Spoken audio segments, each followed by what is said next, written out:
remarkable spawning achievement.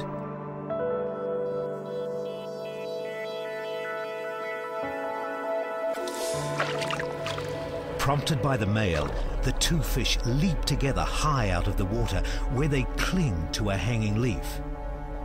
They hold on for about 3 seconds before first the female, then the male drop back, leaving behind a small cluster of eggs.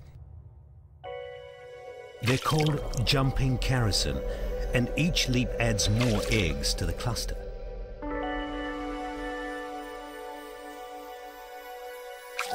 The male's fully expanded pectoral and abdominal fins act as suckers, allowing the pair to hold on to the leaf. They continue until there are about 50 eggs, all covered with gel to keep in the moisture. But the performance isn't yet over. The male chases the female away, then begins the job of preventing the eggs from drying out in the hot sun. He does this by splashing them. As he smacks the water surface with his back fin, water splashes onto the leaf above. He's amazingly accurate and continues until the eggs hatch.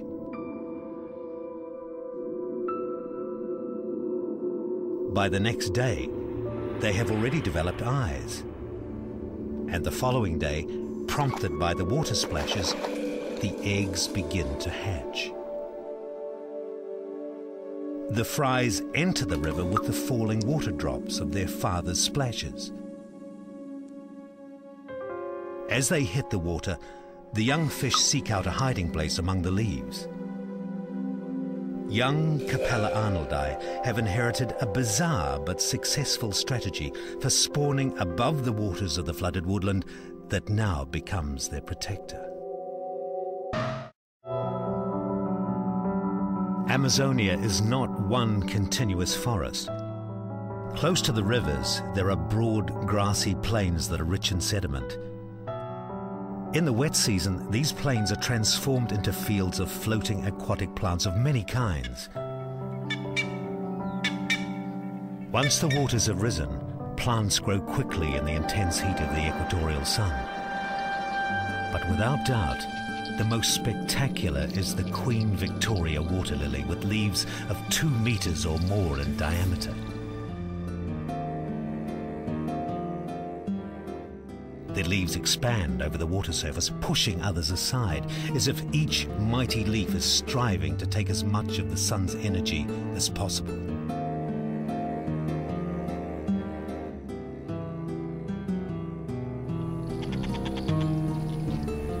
The fringes are raised to prevent flooding and armed with toxic spines, probably as defense against animals that would eat them. It takes 1 month for plants to grow out of the submerged plain and for new leaves to completely open. As Amazonian floodwaters expand dramatically and spectacularly, so do the leaves of Queen Victoria water lilies, with help from the equatorial sun.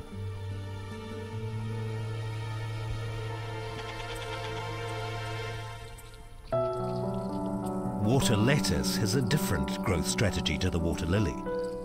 During the wet season, it expands by producing new young heads at a spectacular rate.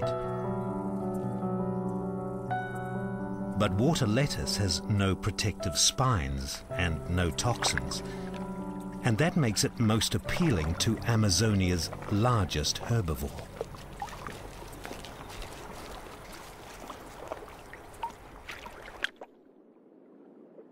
The Amazonian manatee, or fish cow, is related to the elephant. One thing the 300-kilogram manatee shares with its land-bound relative is a voracious appetite. Each animal consumes 30 kilograms of water plant a day. Fortunately, there's plenty of water lettuce. As floodwaters rise, a few small plant heads appear. Soon those heads double and redouble again and again, and within weeks cover vast areas. Water lettuce and the other floating plants of Amazonia grow mainly in the wet season. So manatees must eat huge amounts of food now in order to build up enough reserves to survive the coming dry season.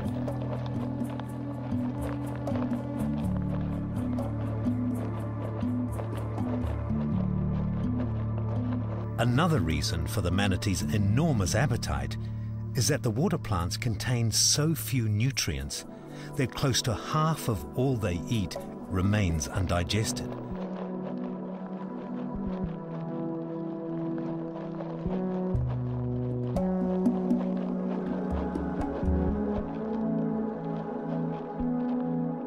The manatees give the undigested material back to the river as feces. But in Amazonia, manatee waste is not wasted. Far from it. Their feces rain down like riches from above.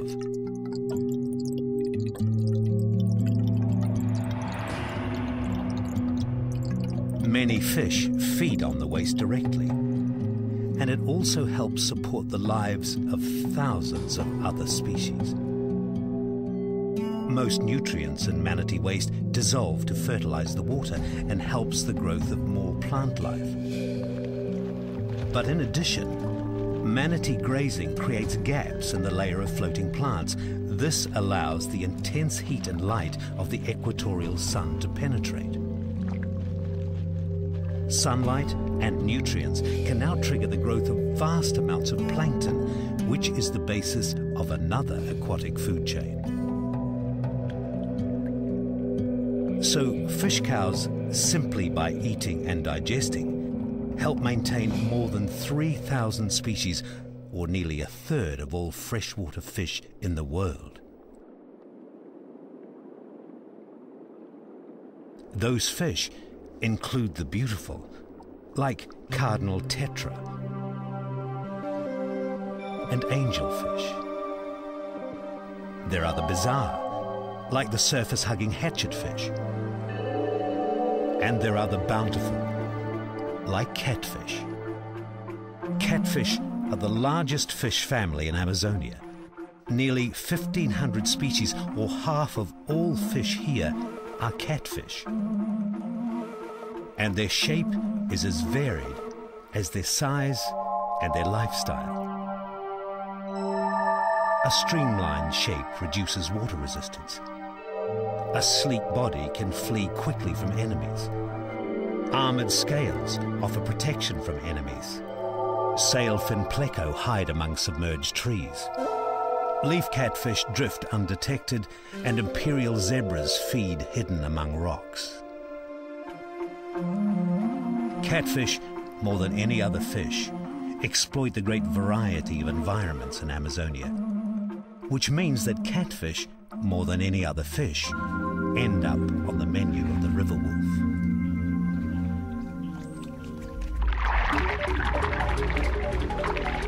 Giant otters are dangerous and aggressive and often hunt in family groups.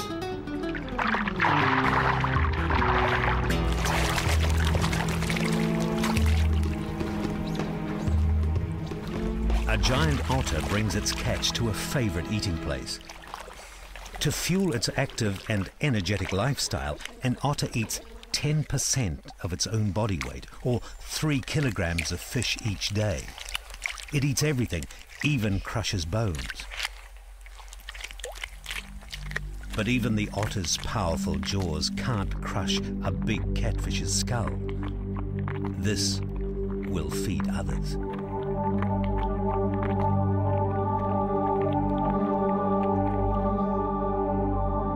What an otter discards, a school of piranha quickly devour.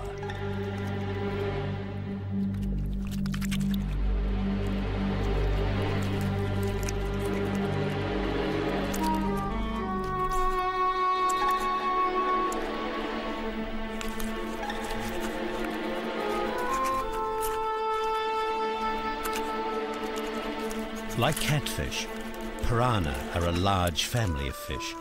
There are over 30 species here. The red piranha is the most common and most